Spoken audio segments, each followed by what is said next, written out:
अस्सलाम वालेकुम एवरीवन। आज मैं बना रही हूँ बेसन की बर्फ़ी। तो इसके लिए मैंने 1/4 कप चीनी का लिया है और आधा कप इसमें मैंने पानी का डाला है। और अब मैं इसका शीरा तैयार करूँगी।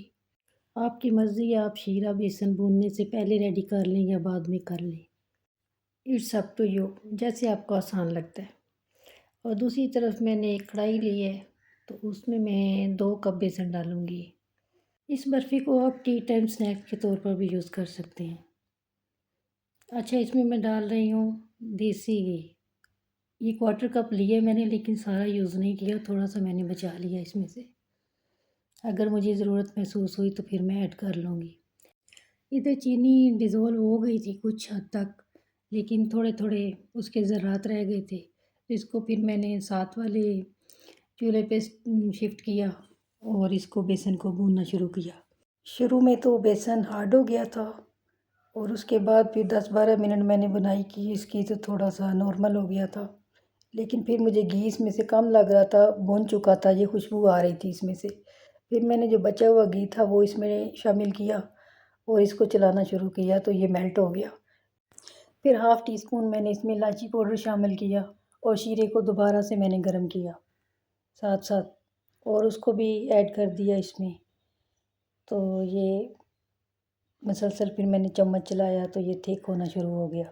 अच्छा, इधर शीरा बनाने का मुझे ये फ़ायदा हुआ है कि मैंने पहले बना के रखा हुआ था कि बेसन मेरा भुन गया तो फ़ौरन मैंने उसको ऐड कर दिया। यहाँ पर बेसन बिल्कुल रेडी हो गया था। 4 मिनट भुने मैंने इसको शीरा डालने के बाद।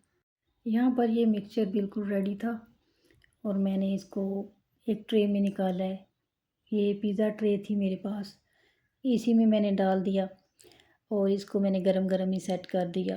सेट आपने इतना इसको तह लगानी है, इतनी मोटी जितनी कि नॉर्मल एक बर्फ़ी की होती है।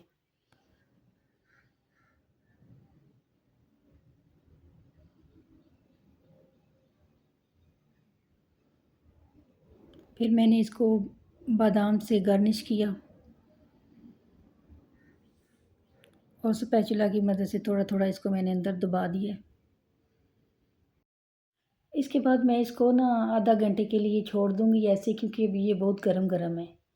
बस आधे घंटे बाद बर्फ़ी बिल्कुल तैयार हो गई और मैंने इसे स्क्वायर पीसेस में कट कर लिया। ये बर्फ़ी चाय के साथ बहुत मज़े की लगती है। इस वक्त ये बर्फ़ी बहुत सॉफ्ट है। अब मैं इसको रख दूँगी 2 घंटे के लिए, उसके बाद फिर मैं इसको डिश आउट कर लूँगी। ये बर्फ़ी बिल्कुल एक हेल्दी ऑप्शन है। इसमें मैंने देसी घी ऐड किया है, वो भी हेल्दी है, बेसन जो है वो भी हेल्दी होता है, और इसमें चीनी की मिक़दार मैंने अपनी मर्ज़ी के मुताबिक शामिल की है। ये रेसिपी मैंने आपको बिल्कुल परफ़ेक्ट मेजरमेंट के साथ दी है। मेरी रेसिपी को फ़ॉलो करके आप ये बर्फ़ी बनाएँ, इंशाल्लाह आपकी बहुत अच्छी बनेगी। वीडियो अच्छी लगे तो लाइक, सब्सक्राइब और शेयर कीजिए मेरे चैनल को। Thank you for watching.